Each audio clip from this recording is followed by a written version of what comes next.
Bom dia, Carlos. Obrigado pela apresentação e bom dia a todos os participantes dessa nossa apresentação dessa manhã. Antes da gente começar o assunto da nossa apresentação, eu queria só tomar um minutinho aqui para explicar algumas mudanças que provavelmente, principalmente aquelas pessoas que costumam participar dos nossos seminários, vão acabar percebendo ao longo dos slides. Vão ser alguns detalhes de layout, uma mudança no padrão de cores até da apresentação, e isso acontece porque recentemente a nossa empresa ela mudou de nome. Então, a Decagon Devices, nos Estados Unidos, ela adquiriu uma empresa alemã, também de tradição na questão de pesquisa em solos, chamada UMS. E com essa fusão, eles optaram por mudar o nome da empresa. Então, esse é o nosso novo logotipo e também o nosso nome da empresa. Recentemente, a gente conseguiu também a alteração do nome aqui da filial no Brasil.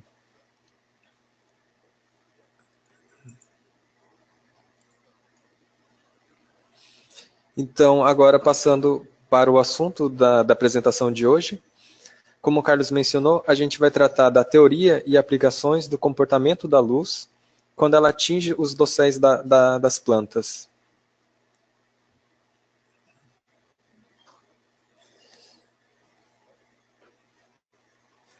Então, o programa da apresentação de hoje, ele vai centralizar na radiação, na luz que vem do Sol e que atinge os dosséis das plantas. Quando essa luz ela atinge o dossel das plantas, ela pode passar por 3 destinos. Ela pode ser absorvida, então a gente vai ver um pouco essa radiação que é absorvida pelas plantas, principalmente na faixa da luz visível. Depois a gente vai comentar sobre a luz que atravessa o dossel da planta, chegando embaixo dela. O que a gente consegue tirar de informação utilizando esse tipo de luz, como chegar nessas informações, e vamos mencionar 2 métodos para fazer esse tipo de estudo, utilizando a luz transmitida, que seriam a fotohemisférica e o septômetro. E por fim, a gente vai tratar também da luz que atinge o dossel da planta e reflete de volta para a atmosfera.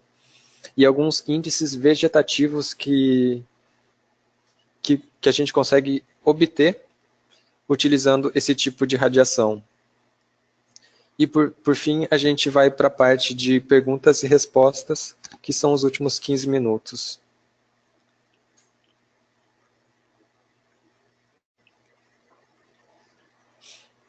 Então, basicamente o que a gente vai falar hoje é de radiação. Essa radiação que chega no dossel, na copa de uma planta, e que pode ser levada a 3 destinos diferentes.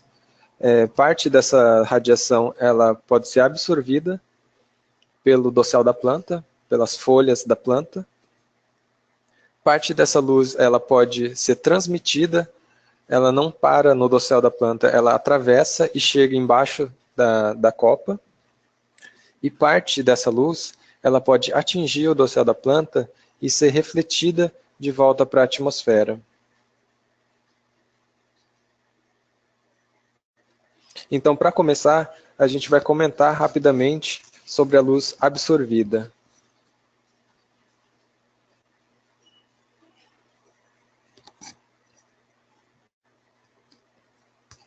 Então, as plantas, como a gente já conhece desde pequenininho, ela utiliza a luz. A luz é um dos recursos que ela utiliza para o seu desenvolvimento, além de outros como o gás carbônico, a água e os nutrientes. Então, essa luz que é absorvida pela planta, ela é utilizada no processo de fotossíntese. E nesse processo, ela vai utilizar esse gás carbônico e a água. Com a presença de luz, ela vai transformar isso em açúcares e oxigênio.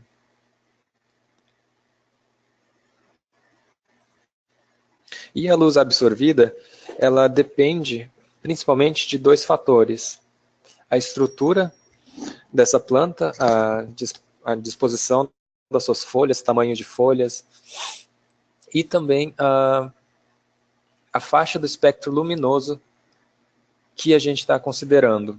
Então, essa imagem representa o espectro luminoso como um todo, desde as ondas mais longas, de baixa frequência, até as ondas mais curtas. E essa faixa destacada aqui, no centro, seria o espectro de luz visível, que vai de cerca de 400 a 700 nanômetros, aproximadamente, e que é o espectro da radiação que a planta utiliza para fazer a fotossíntese.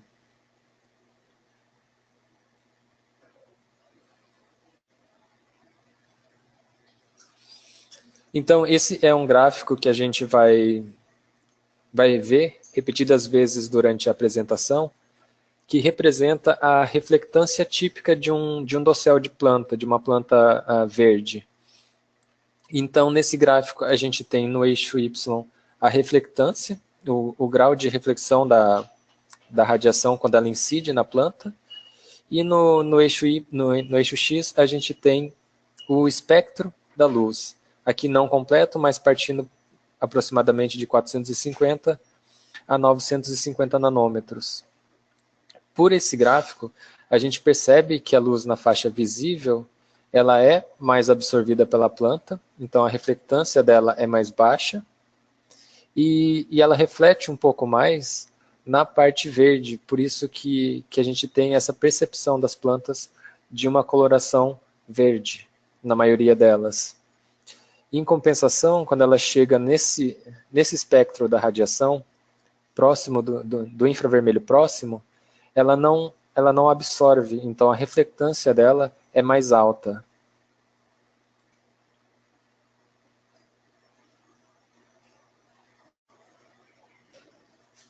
Então agora a gente vai tratar da luz transmitida, aquela que chega no dossel da planta, mas ela não para na copa, ela atravessa e chega embaixo da planta.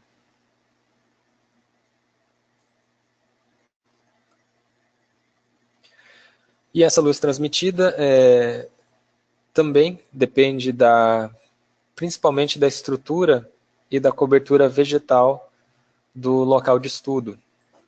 Então, à medida em que a gente tem mais plantas com uma copa um pouco mais fechada, essa luz transmitida ela tende a ser menor. Então, a maior parte dela vai acabar ficando no dossel da planta e uma menor parte vai chegar embaixo da copa, sendo disponíveis para outras culturas mais baixas.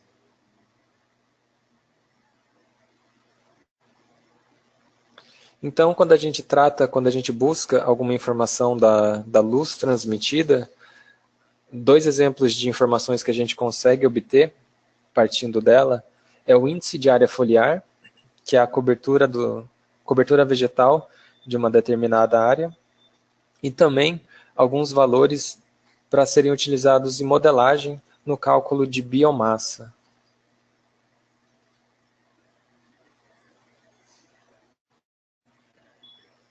Então, só definindo rapidamente o que seria esse índice de área foliar, ele seria a área foliar total, considerando uma face das folhas, por unidade de área no solo. Então, como a gente está dividindo área por área, ele é um parâmetro sem unidade. E os valores típicos dele a gente pode encontrar desde 0, que seria uma área sem vegetação, sem nenhuma cobertura vegetal, até valores de 7 ou 8, que são florestas mesmo, com uma densidade de copa bastante alta. E, em resumo, ele seria basicamente quantas vezes eu consigo cobrir uma determinada área de solo com as folhas que a gente retirou daquele mesmo local. Então, seria como se nós definíssemos uma área de estudo. Eu quero chegar no índice de área foliar dessa população. Eu delimito essa área, tiro todas as folhas das plantas presentes naquela área delimitada e coloco elas uma do lado da outra, tentando cobrir esse solo. Então, nesse exemplo aqui de cima, a gente conseguiu cobrir a mesma área de solo por 2 vezes com as folhas retiradas de lá. Ou seja, o IAF dessa área é de 2. E aqui embaixo a gente tem outros 2 exemplos. O primeiro exemplo seria um IAF de 1, ou seja, as folhas daquela área conseguiram cobrir a mesma área por uma vez só. E no exemplo 2, a gente tem 3 vezes a cobertura de uma mesma área de solo. Então o IAF foi de 3.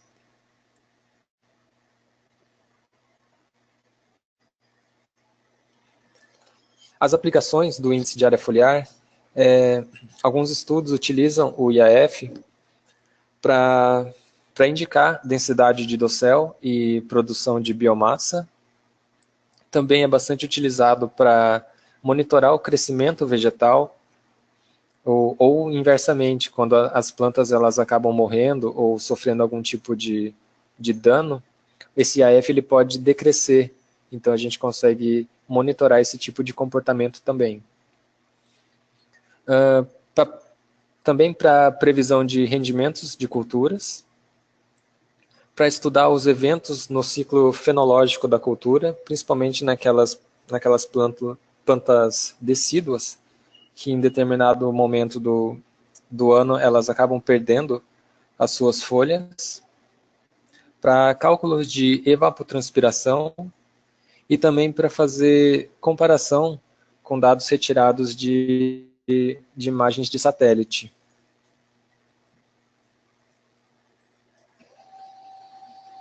Então agora a gente vai passar por 2 métodos utilizados para medição do índice de área foliar. O primeiro seria a foto hemisférica e depois a gente vai comentar um pouco sobre o septômetro. Então, o princípio da foto hemisférica é a gente conseguir uma imagem do dossel da nossa área. Então, a gente precisa colocar uma câmera embaixo do nosso dossel, voltado para cima, com uma lente especial que consiga captar todo esse hemisfério de cima da câmera.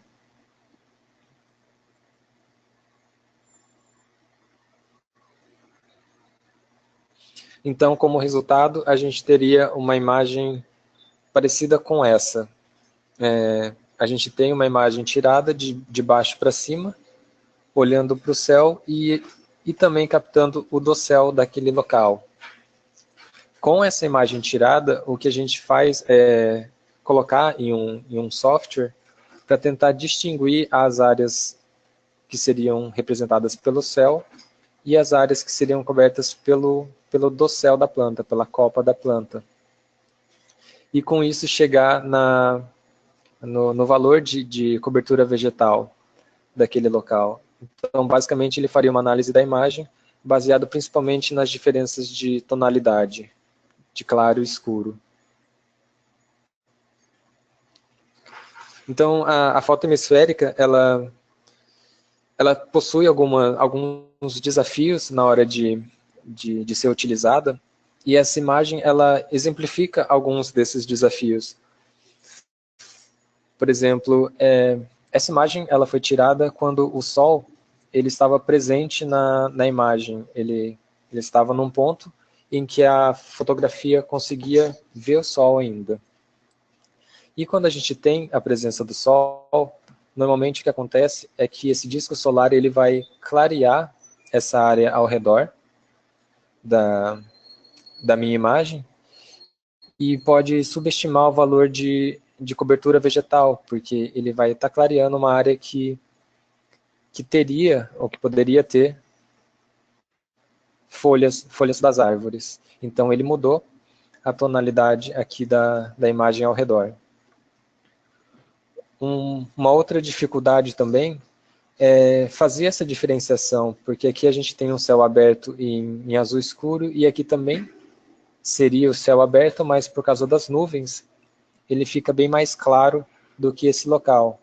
Então, é necessário fazer essa separação e considerar essas duas partes como sendo o céu aberto também. E uma outra questão que a gente pode ver aqui é o próprio sombreamento causado pelos caules das plantas. Então, até por causa do posicionamento do sol, a gente consegue ver que tem um sombreamento que escurece o tronco das árvores e que também deve ser considerado na hora de fazer o estudo da imagem.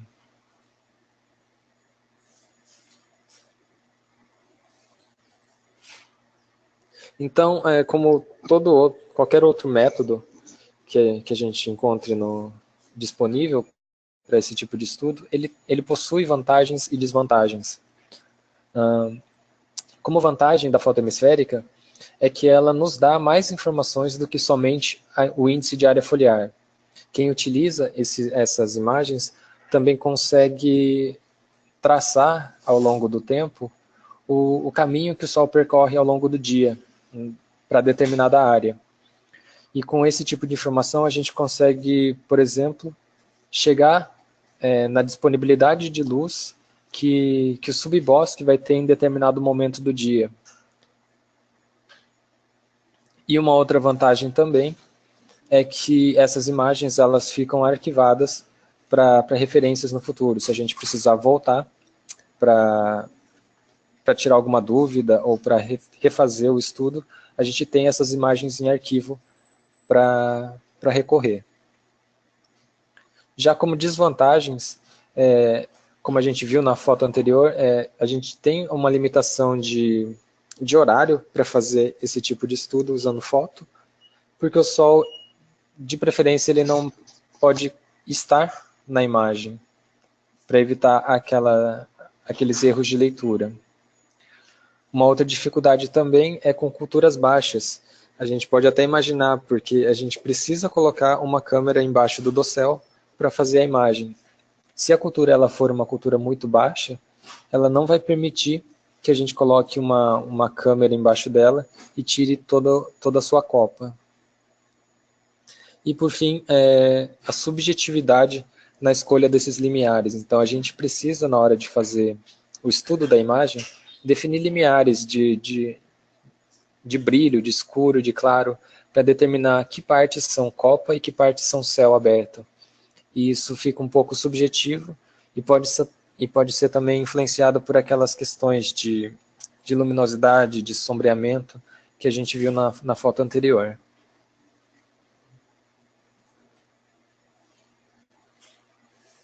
E o segundo método de medição de índice de área foliar que a gente vai mencionar hoje é por septômetros. Então, esses equipamentos, eles medem, na realidade, a radiação fotossinteticamente ativa, que é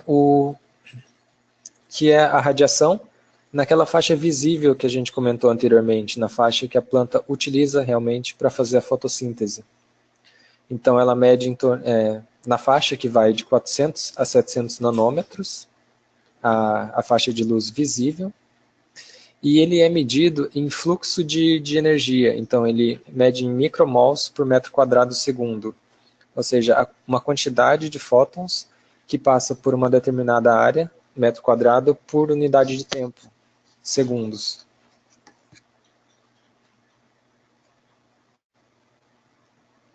Então, como a gente precisa analisar a luz que é transmitida, a gente precisa então de duas referências. A gente precisa saber quanto de luz que chegou no nosso dossel da planta e quanto dessa luz que chegou que atravessou o dossel e chegou embaixo dele.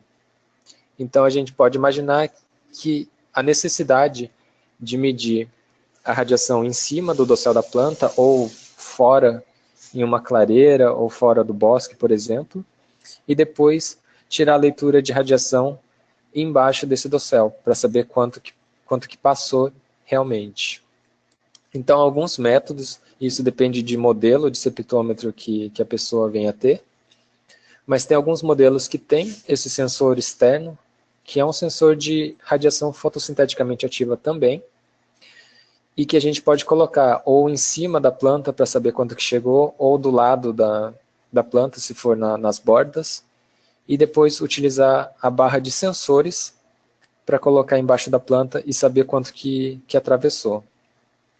Uma outra opção é utilizar o próprio septômetro, a mesma barra de sensores colocada em cima da planta ou fora dela, e depois utilizar a mesma barra para colocar embaixo. Isso a gente utiliza bastante com florestas ou dosséis que são muito altos, ou seja, a gente não tem a possibilidade de colocar um sensor em cima da planta, porque ela é muito alta. Então o que a gente faz é tirar uma leitura de referência fora desse bosque, e depois entrar na área e tirar as leituras abaixo do dossel. E uma outra opção ainda é utilizar um data logger ou o próprio sensor de referência do septômetro instalado permanentemente numa clareira, por exemplo. Então ele vai ficar ali medindo a radiação fotossinteticamente ativa de tempos em tempos, e o intervalo a gente define, e depois a gente leva para o computador e compara as leituras baseado na data, no horário em que elas foram tiradas. Então a gente vai ter a referência aqui registrada ao longo do dia, e depois só compara com as leituras tiradas embaixo do dossel.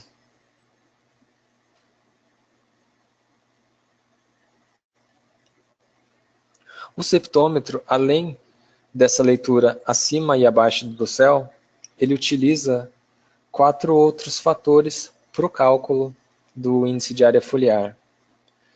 Então, ele também utiliza o ângulo zenital, que é o ângulo formado entre a posição que o Sol assume em determinado momento do dia e o ponto logo acima do observador.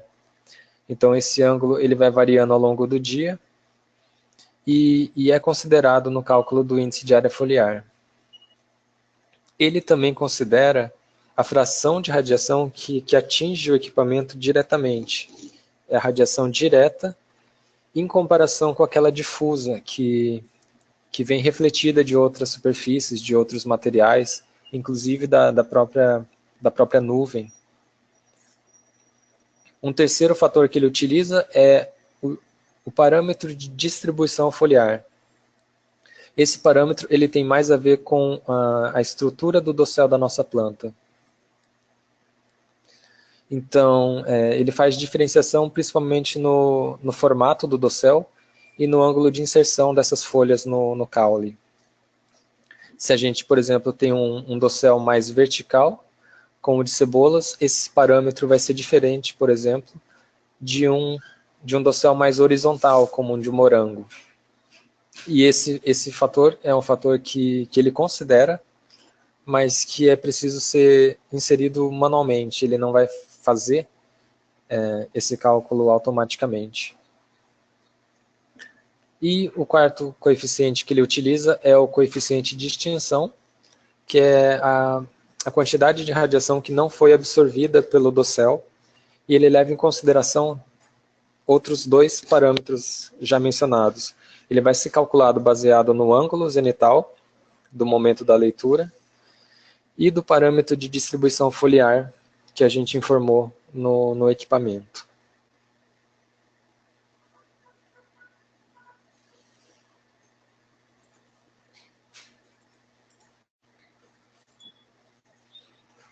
Então ele também possui vantagens e desvantagens.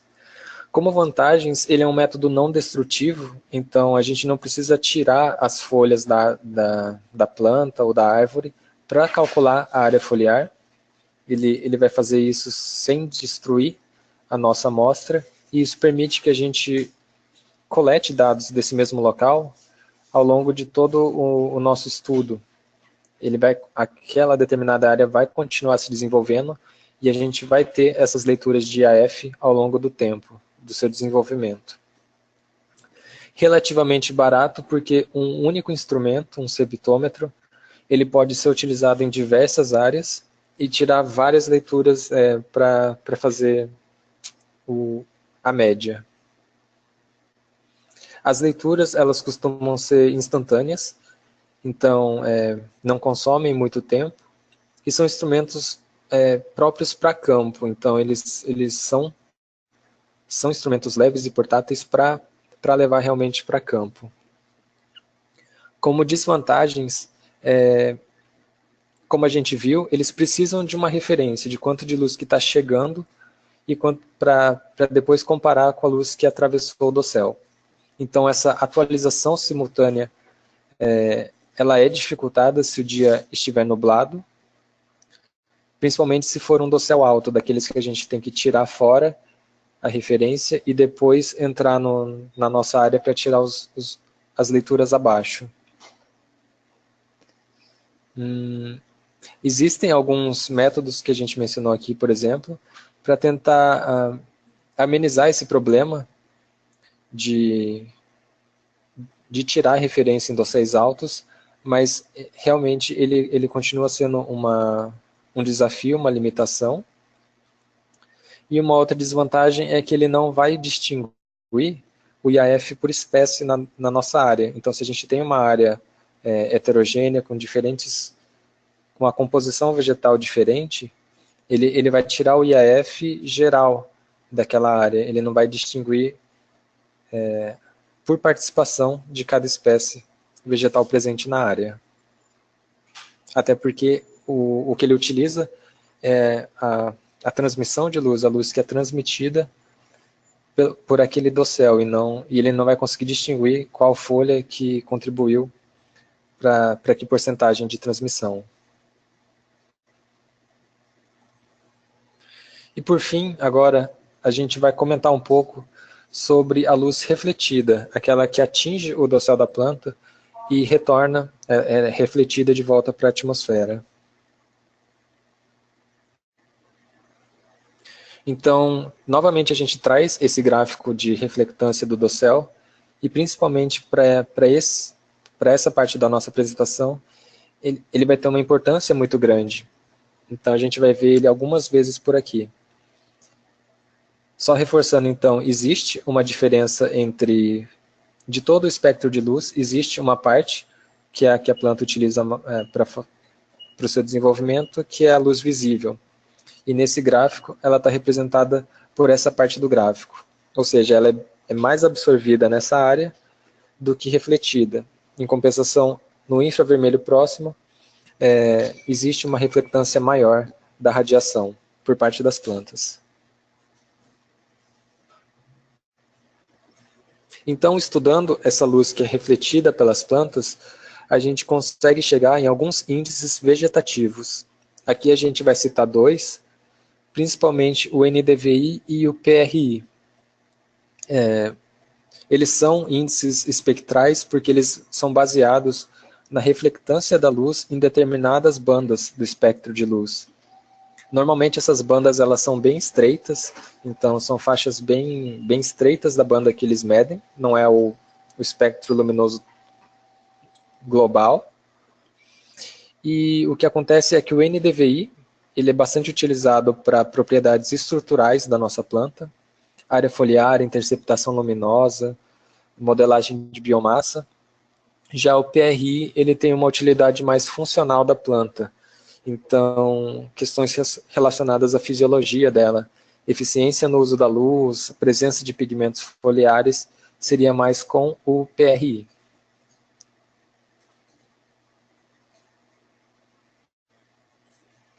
Então, começando primeiro pelo NDVI.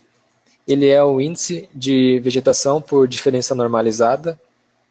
E como foi mencionado, esse daqui seria o mesmo gráfico de reflectância que a gente viu durante a apresentação. Só que aqui ele tem diferentes fases de uma cultura, nesse caso era o trigo. Então a gente tem aquele gráfico mais comum de ver, que é uma absorbância maior aqui na parte da luz visível e uma reflectância maior aqui na parte do infravermelho próximo. E o legal desse gráfico é que a gente consegue ver a diferença, por exemplo, de um solo descoberto, sem presença de plantas, e essa curva ela é mais suave. A gente não consegue ver uma diferenciação muito grande entre a parte do vermelho e a parte do infravermelho próximo. E é nisso que se baseia o índice NDVI. O que ele vai medir é a radiação refletida nessas duas faixas representadas por esses quadrados. Até porque, à medida em que a gente vai colocando mais cobertura vegetal, a diferença de reflectância entre o vermelho e o infravermelho próximo vai aumentando cada vez mais. Então, no solo, a diferença não é tão grande. À medida em que vai crescendo a cultura, essa diferença vai aumentando.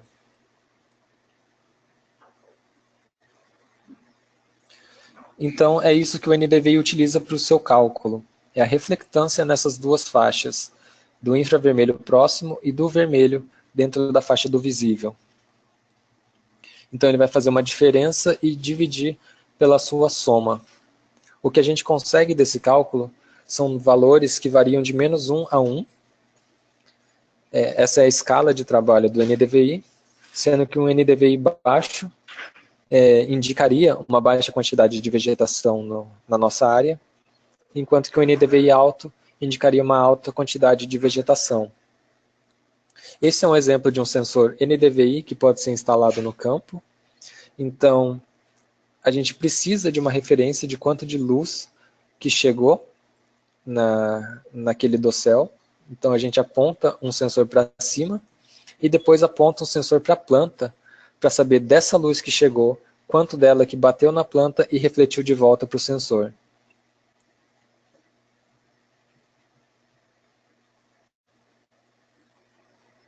Esse também é um gráfico de reflectância, baseado na variação de cobertura vegetal, de IAF.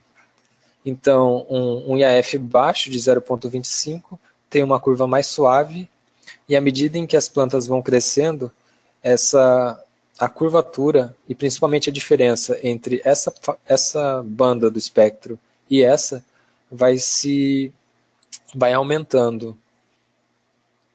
Até um ponto em que a gente vai comentar mais para frente, que uma diferença do IAF vai acabar não gerando uma diferença muito grande nessa curva. Elas começam a se sobrepor.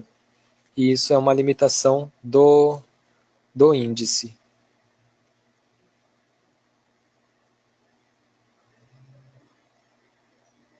Então, o que muda nessa faixa do vermelho é a absorção pela clorofila. Quanto mais planta a gente coloca, mais ela vai absorvendo radiação nessa faixa, enquanto que a reflectância vai aumentando no infravermelho próximo devido à estrutura da célula foliar.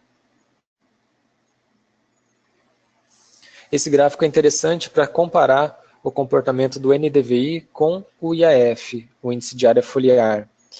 Essa é uma cultura caducifólia, então em determinado momento do ano elas perdem todas as suas folhas, então o índice de área foliar acaba caindo, e o legal é de ver que o NDVI também mostrou esse mesmo comportamento. Algumas referências de valores NDVI, quando a gente tem um solo nu, eles ficam próximos de 0, 0,2. À medida em que a gente aumenta a cobertura vegetal, eles podem se aproximar de 1. E superfícies como água, elas tendem a ficar negativa, o valor do NDVI. As utilidades do NDVI seriam basicamente as mesmas do índice de área foliar. Então, ele também pode ser utilizado para modelagem de biomassa, para validação de alguns dados retirados de fotos por satélite, e também para comparação aqui da saúde da planta, porque ela não faz só diferenciação de mais ou menos coberto por plantas. Uma mesma planta, em diferentes estados de saúde, dariam diferentes níveis de NDVI. Então aqui, uma planta saudável, ela tem uma absorção muito boa da faixa visível para fazer a fotossíntese e a reflexão do infravermelho maior. Se essa planta ela está doente, tem algum tipo de estresse causado, a sua absorção no vermelho vai ser menor e a sua reflectância no infravermelho próximo também vai ser menor. Então isso impacta diretamente no NDVI das duas plantas. e algumas limitações do NDVI. Ele tem limitações tanto para altos índices de área foliar, como para índices muito baixos, quando a gente tem uma parte do solo exposto ainda. A dificuldade para altos índices de área foliar é que a reflexão em um índice de área foliar baixo, ela vai ter um determinado valor. À medida que a gente vai colocando mais e mais folhas, essas folhas elas vão acabar se sobrepondo. Então, a gente vai estar aumentando cobertura vegetal, mas a reflectância para o sensor, ela não vai ser mudada tão significativamente. Então, ele vai perdendo sensibilidade à medida em que a gente aumenta o índice de área foliar. Por outro lado, para o cálculo de biomassa, isso pode ser válido, porque a folha que está exposta à radiação e que está mandando informações para o sensor, ela é fotossinteticamente mais ativa do que aquelas recobertas por outras camadas. E algumas soluções para isso foram variações do índice NDVI, criados para tentar diminuir o barulho, a influência desses fatores. Então, só comentando rapidamente, a gente vai comentar aqui dois índices vegetativos para tentar diminuir a questão do solo exposto, e dois para ser utilizados quando a gente tem um índice de área foliar mais alto, nos quais o NDVI já não teria tanta sensibilidade. Então, o primeiro seria o SAV, que é um índice ajustado para solos. Então, ele tem a formação bem similar ao do NDVI, com a adição de um fator L, que é para ajuste do solo. Então, a intenção aqui é diminuir a influência causada por aquele solo exposto, quando a gente tem um IF mais baixo. Então, esse L ele é variável. Se a cobertura vegetal é de 100%, o L seria 0. E se ele fosse de 0%, o L seria 1. Então, a gente tem que determinar esse valor intermediário para colocar na nossa fórmula do SAV. Então, a intenção com tudo isso é diminuir essa interferência do solo à medida em que a gente vai aumentando o índice de área foliar. O que já acontece normalmente quando o índice de área foliar com NDVI ele é alto. A influência do solo não é tão grande, mas no começo, quando a cobertura vegetal ainda é baixa, essa influência é maior. Existe também um SAV modificado, que a intenção dele é eliminar a necessidade de estimar o L. Então, igual o SAV anterior, a gente precisava determinar empiricamente o L, baseado na cobertura vegetal do solo ou não. Aqui, ele elimina o L e só se baseia nas reflectâncias mesmo, do vermelho e infravermelho próximo, que são os valores que a gente utilizava no NDVI. E agora, para IAF mais altos, a gente tem o WDRVI, que ele coloca um coeficiente de correção aqui, A, para tentar diminuir a disparidade na contribuição da reflectância do infravermelho próximo e do vermelho. Esse valor de A, que varia de 0 a 1, entraria para tentar corrigir e melhorar o índice NDVI, principalmente para IAFs mais altos.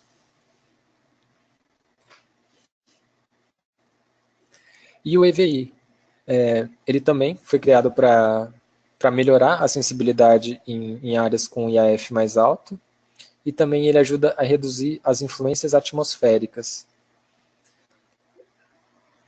o que o torna bom principalmente para satélites. Então, o que ele faz, ele coloca uns fatores C1, C2 e também a reflectância na faixa azul para tentar corrigir esses fatores.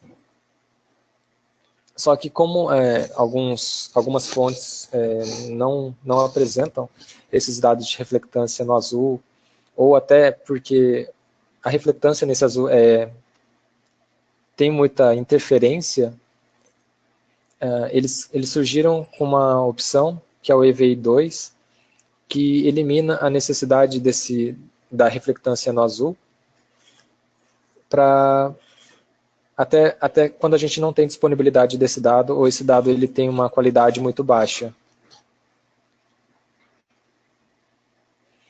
E o último índice vegetativo seria o PRI. Ele é calculado da mesma fórmula que o NDVI, mas a banda que ele pega para fazer o cálculo é diferente do NDVI. E ele estima principalmente a eficiência no uso da luz, porque ele tem ligação com o ciclo da xantofila nas plantas. Então, o Dr. Gammon, ele descobriu que existe uma ligação entre o comportamento da reflectância próxima da banda do 531 nanômetros com o ciclo da xantofila. Então, se a gente consegue medir a reflectância nessa banda, a gente consegue também estimar o comportamento desse ciclo. Então, voltando para o gráfico de reflectância, seriam essas duas faixas utilizadas pelo PRI, 531 nanômetros, que é onde a xantofila ela vai alterar de acordo com o seu ciclo, e a referência que não se altera pelo ciclo, que seria em 570 nanômetros. E esse ciclo da xantofila, ela existe na planta como uma proteção para excesso de luz. Então, se ela estiver recebendo um excesso de radiação muito grande, ela vai utilizar esse ciclo para dissipar o excesso que ela não vai utilizar para fazer a fotossíntese. E quanto mais radiação tiver, mais ela vai absorver nessa banda de 531. Então, mais luz, mais a xantofila ela vai absorver para proteger a planta do excesso de luz e danificar os seus sistemas fotossintéticos, por exemplo. Então, a xantofila ela é disponível na planta em 3 formatos, que eles passam de um para outro, e também esse caminho ele pode ser o inverso. Então, ele pode passar de viola xantina para zeaxantina ou voltar de acordo com a sua necessidade. Esses gráficos mostram o tamanho do gráfico determina a quantidade de xantofila, e as porções do gráfico, as cores, indicam a forma em que ela está disponível. Então, se uma planta está na sombra, por exemplo, ela não tem uma necessidade de proteção contra excesso de luz. Então, a quantidade de xantofila é menor, e a maior parte dessa xantofila vai estar em forma de viola xantina, que é um formato menos ativo na proteção contra a luz. Se a gente coloca essa planta no sol, a quantidade de xantofila vai aumentar, e boa parte dessa viola xantina vai caminhar em direção à zeaxantina, para proteger mais a planta. E isso acontece não só em questões de sombra e sol, mas a gente pode também observar esse comportamento se a planta tem alguma deficiência que impede que ela faça um desenvolvimento bom, uma fotossíntese boa. Por exemplo, na questão de disponibilidade de nitrogênio ou indisponibilidade. Então, esse é o gráfico que a gente consegue obter analisando o PRI. À medida em que a gente tem um aumento na radiação, o PRI ele tende a cair, indicando que essa planta está se movimentando para proteção contra o excesso de luz, fotoproteção. À medida em que o céu se fecha, ele vai ficando mais nublado, o PRI também consegue identificar essa não necessidade de fotoproteção.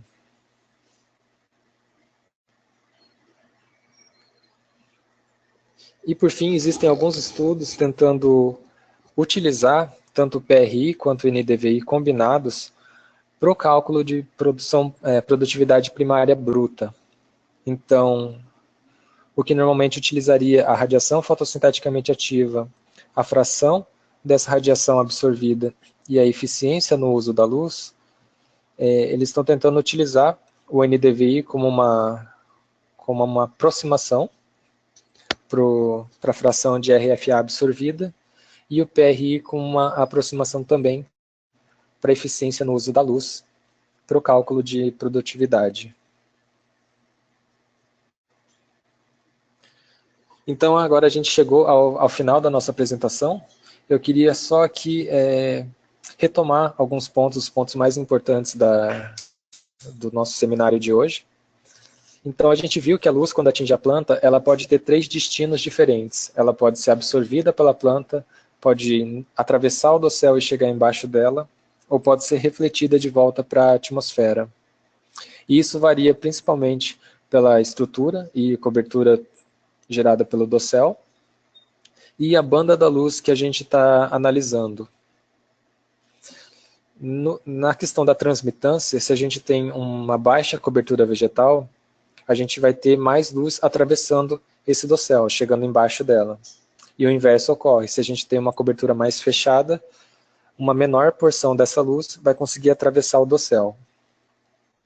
Na questão da absorbância, se a gente tem uma baixa cobertura, a absorbância tende a ser mais baixa também, a gente tem menos folhas para absorver essa radiação, e se a gente tem uma cobertura mais fechada, essa absorção vai ser mais alta. Com relação à reflectância, se a gente tem uma baixa cobertura vegetal, a gente tem quantidades parecidas de luz refletidas na faixa do visível e do infravermelho próximo, principalmente do vermelho e do infravermelho próximo. À medida em que a gente vai colocando mais plantas naquele local, a tendência é que haja uma absorção maior na faixa do vermelho e uma reflectância maior na faixa do infravermelho próximo. E a planta ela vai interagir diferente de acordo não só com o espectro de luz analisado, mas também com as condições ambientais às quais ela está exposta. Vimos também que a luz transmitida ela nos oferece dados estruturais, como formação do dossel, índice de área foliar, e que a luz refletida nos oferece também esses dados estruturais de formação do dossel, mas também nos dá algumas informações funcionais da fisiologia da planta, inclusive da eficiência de determinada planta para a utilização da luz. E vimos também algumas maneiras de se medir, não só o IAF, mas o NDVI, o PRI, e cada método tem a sua vantagem e desvantagem. Então, na hora de analisar qual metodologia eu vou utilizar para a minha pesquisa, a gente precisa considerar outros fatores também. Então, por exemplo, aqui a gente colocou a periodicidade dos dados. Eu quero um dado mais pontual ou eu quero uma análise ao longo do tempo, que eu preciso instalar e deixar em instalação permanente. Uma outra resposta que a gente tem que ter é se eu preciso realmente do valor absoluto. Por exemplo, no caso do IAF, se eu preciso daquele valor numérico, eu quero saber qual é o valor numérico do IAF, ou se eu preciso só do comportamento do IAF ao longo do tempo, se eu posso utilizar uma aproximação como o NDVI, por exemplo. E, por fim, claro, a disponibilidade de mão de obra e recursos. Se eu tenho mão de obra para ir todo dia a campo tirar essas leituras, ou se eu tenho recursos para colocar um sistema fixo, por exemplo.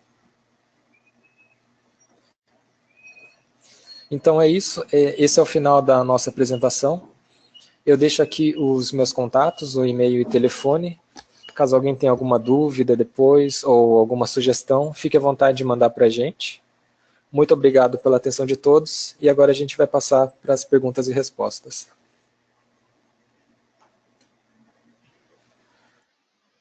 Muito obrigado, Fábio, pela apresentação e obrigado pela participação de todos.